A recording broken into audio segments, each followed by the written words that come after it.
Well, today's the day, everybody. We're going to open ourselves a box of Super Slam. I would say this is my first box of Super Slam, but I did open one with my kids. Nevertheless, this is the first one we're opening on the channel, maybe the only one.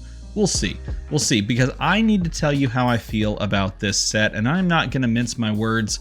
I do have a lot of thoughts on what has happened with this set, how it's kind of turned out. And I'm going to share all of that with you, and I don't have a box cutter, so I'm going to stab it with a pencil instead. And if you're wondering where my face is, I'm wondering that too. For some reason, one of my webcams is not working anymore, so I guess I got to buy a new one, or maybe I just have to fiddle with it. I guess sometimes just fiddling with the cord works. I don't know. I'm not sure. Nevertheless, here we go with Super Slam. Technically, this set is not out until Friday. That's weird to me. Okay, someone put this on Twitter, and I'm not gonna lie, I just straight up agree with it at this point. With the fact that they are selling like pre-release stock of Super Slam at the same time that they're doing like pre-release events, you might as well just call it the official release and say you're having a release celebration. I feel like it just makes more sense that way. I don't know. Maybe, why is this like stuff on? That's weird. I feel like it just makes more sense that way, that you just have the actual release of the set and everyone goes and celebrates the actual release of the set, because that's basically what you're doing anyway. I mean, we're celebrating that this set is now almost out. See, like, it doesn't quite make sense to me. Like, the set's not out, but anyway. Anyway, so I played in pre-release as we open our first pack, and of course, like I said, I'm gonna just spitball this and tell you exactly how I feel about it. I played in pre-release this past weekend, and we got ourselves our first little hit here. This is one of the expansion slot cards. It's Catch of the Day. Pirate Ranger is our Marlin card. That is a pretty stinking solid effect right here, so not bad at all. We'll set that off to the side, and I'll tell you how I feel about the expansion slot after interfacing with it a little bit. Got bask in your own greatness. I really enjoy the art from this set. I thought that this was a fun mix of just like some themes in that wrestling era or area. I don't know how you'd best say that. There's got some wrestling themes to it, but it's still firmly planted, firmly rooted in the flesh and blood dark fantasy aesthetic, while kind of hinting at some of the possible wrestling themes. You got Edge of Their Seats, Familiar Stench. Man, what this set did for Brutes, I hope that all classes one day get to feel that way, because Brutes are now so on the menu, it's not even funny. It's pretty great, actually, for Brute players. Got Clinch, the Upper Hand. See, like, it's not a wrestling thing, but they're like, I don't know, they're not really arm wrestling. They're doing something. And we have a super, wow, what a pack. Super rare Song of Sinew, followed by a Old Leather and Vim. I'll put that over. You know what? I'll make a separate stack. We'll do a stack for the expansion slot cards, and we will do a stack for the... I will keep the rares as well. A stack for expansion slot cards. We'll do a stack for supers, majestics, and maybe if we get lucky, a legendary or something along the lines. Okay, played in pre-release this past weekend, and I'm going to be brutally honest with you.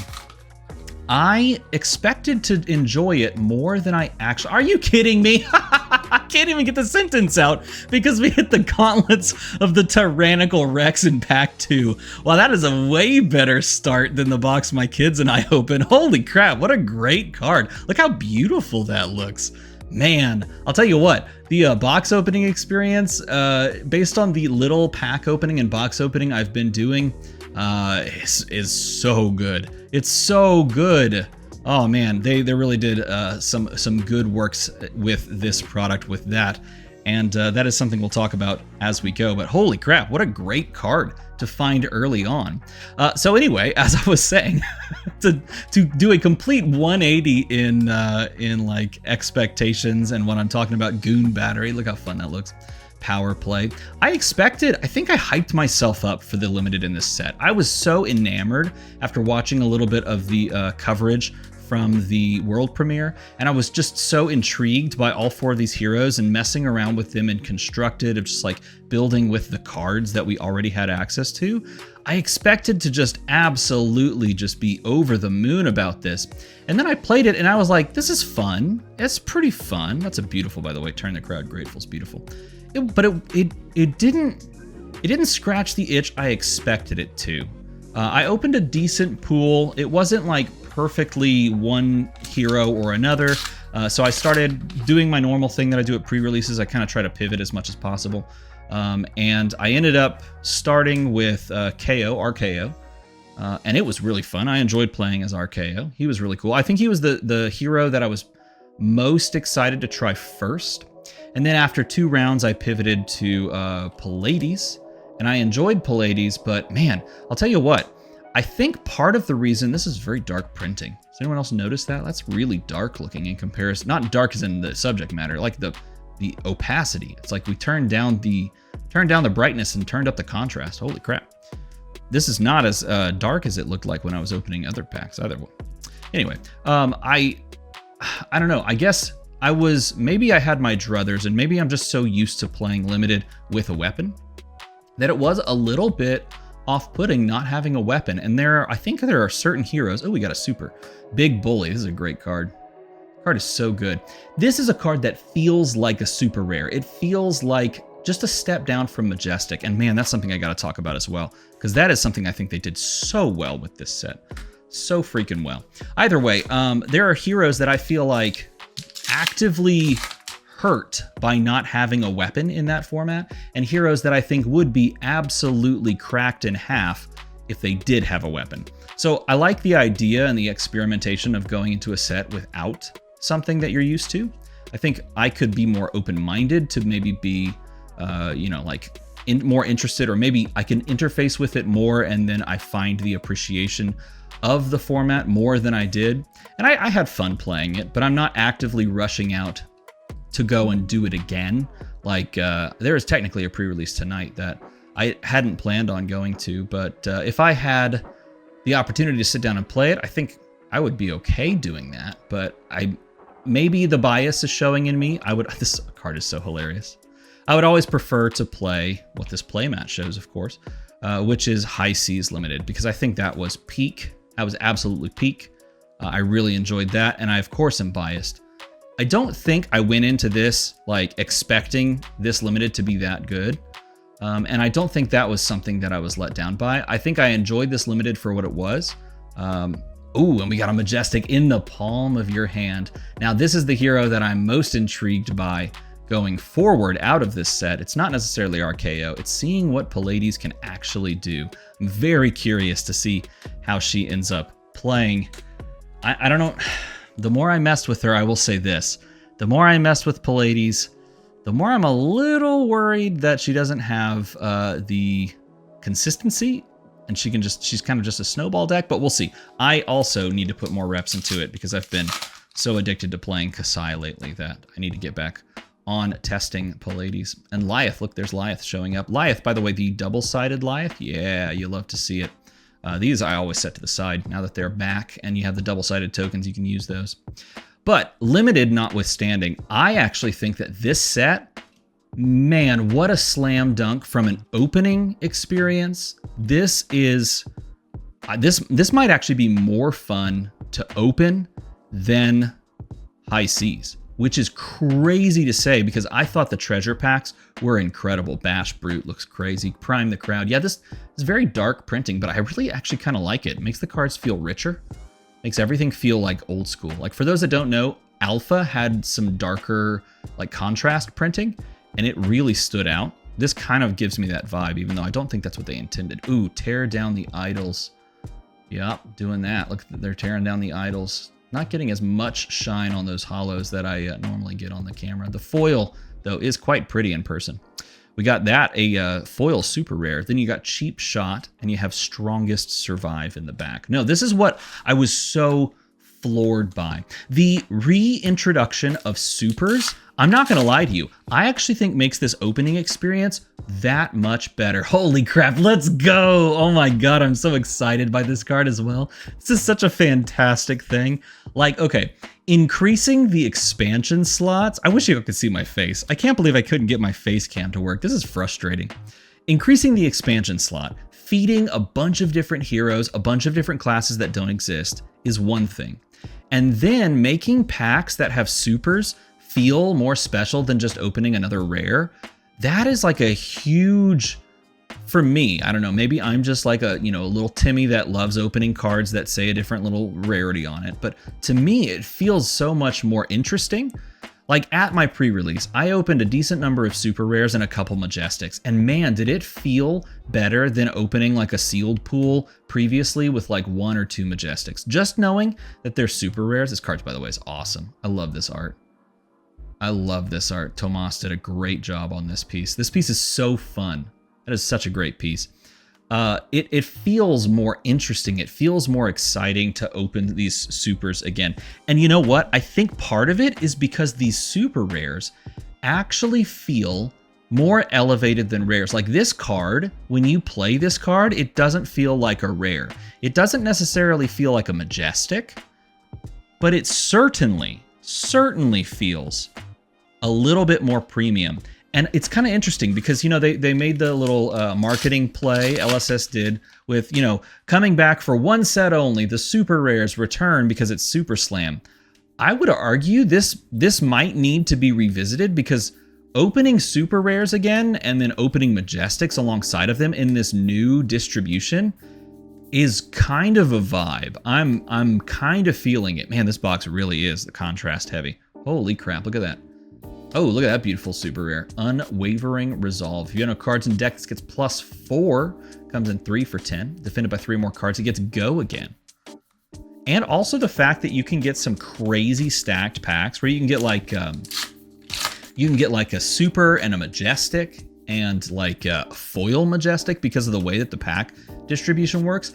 I really do think that they really rocked on this set. I think that this, from a set, like a box opening perspective, this is more fun than I even remember. Oh, crowd goes wild. Look at us. Foil Majestic, along with a super. See, this is what I'm talking about. You get a foil Majestic and a super. Like, this could have been a Majestic as well. That's pretty crazy when you think about it. Like, the possibilities in pack distribution being open like that really does make it feel like you're not sure what you're going to get, but you're excited to find out.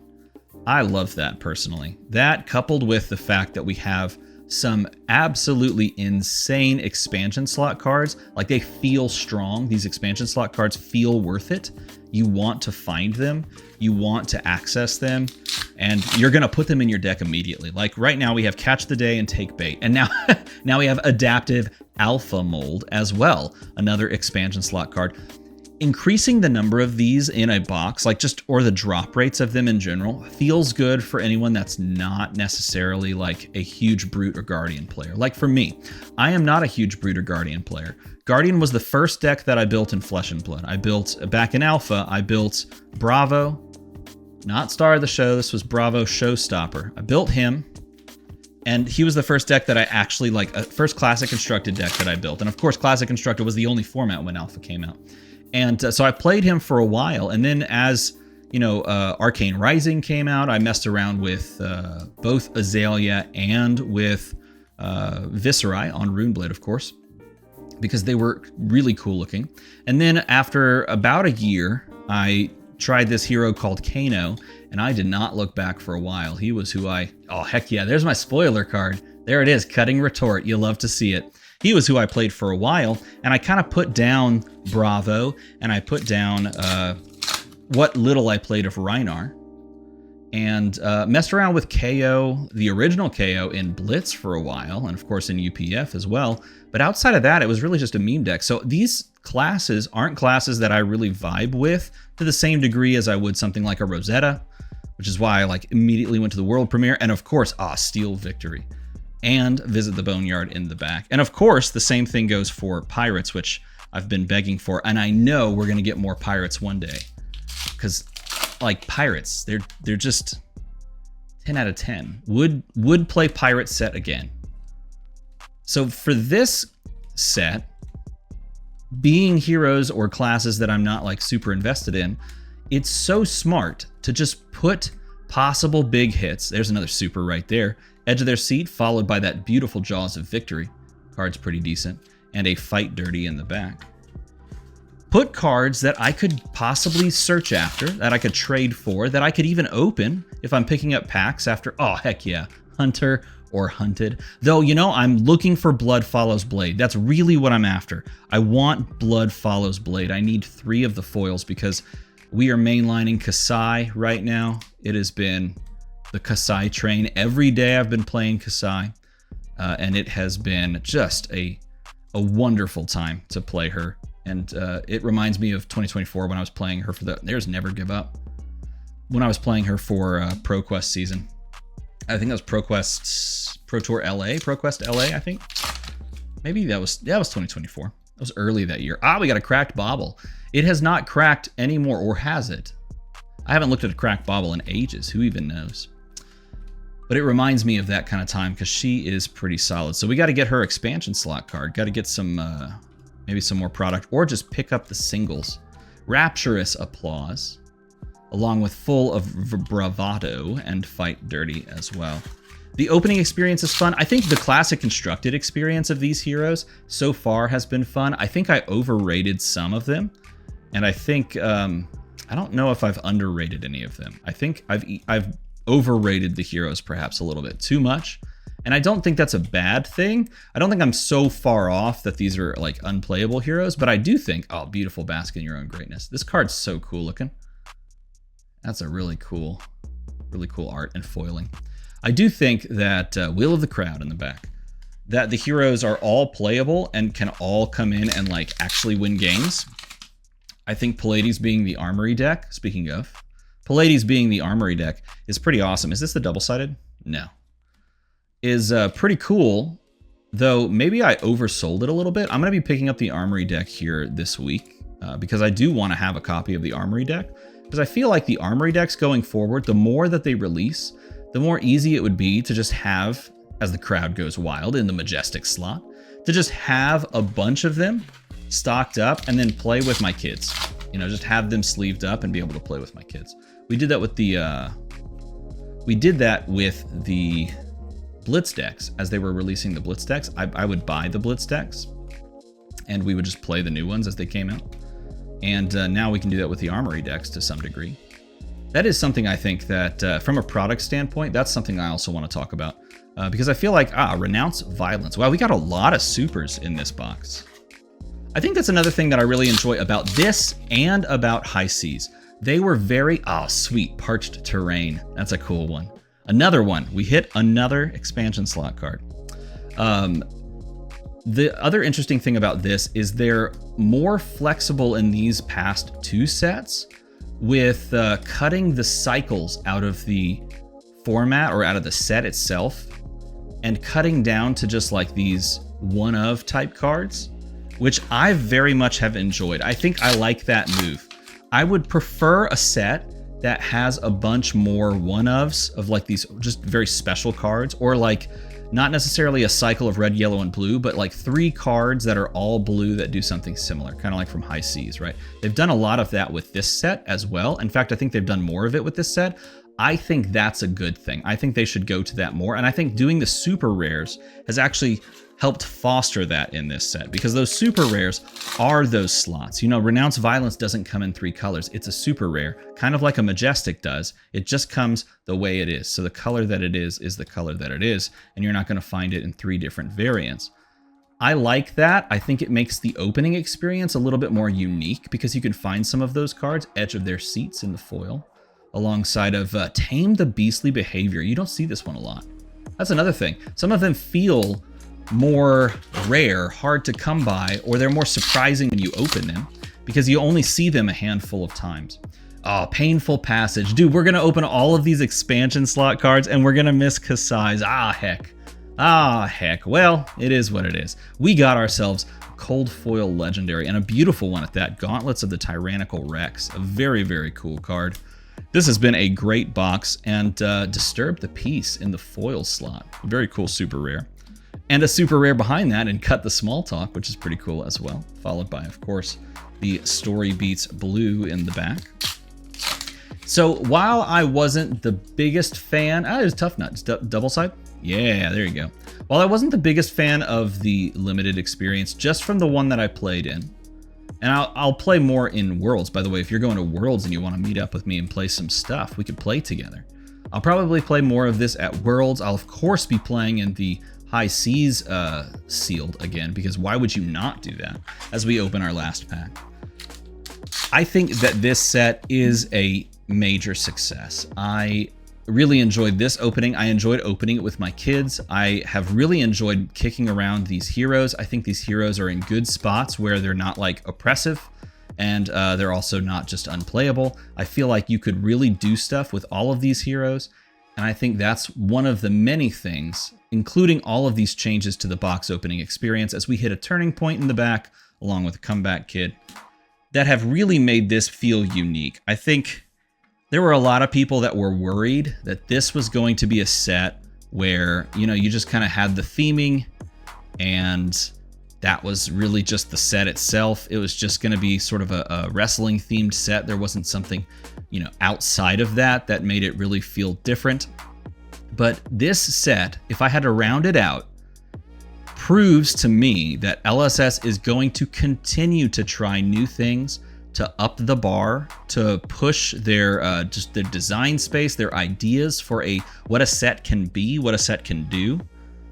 That's what LSS seems to be doing to me, and I think they should be applauded for that, because to me, like, this was super fun to open. Like, this product, super fun to open.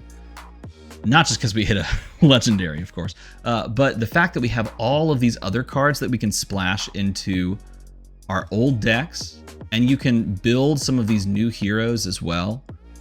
I mean, I'm a big fan. If you're not a fan, let me know why in a comment below. But otherwise, I want to hear from you. Tell me how you feel about Super Slam in a comment below. And of course, if you like this sort of content, you want to see more of this, make the number go to the other number. As always, everybody, thanks for watching.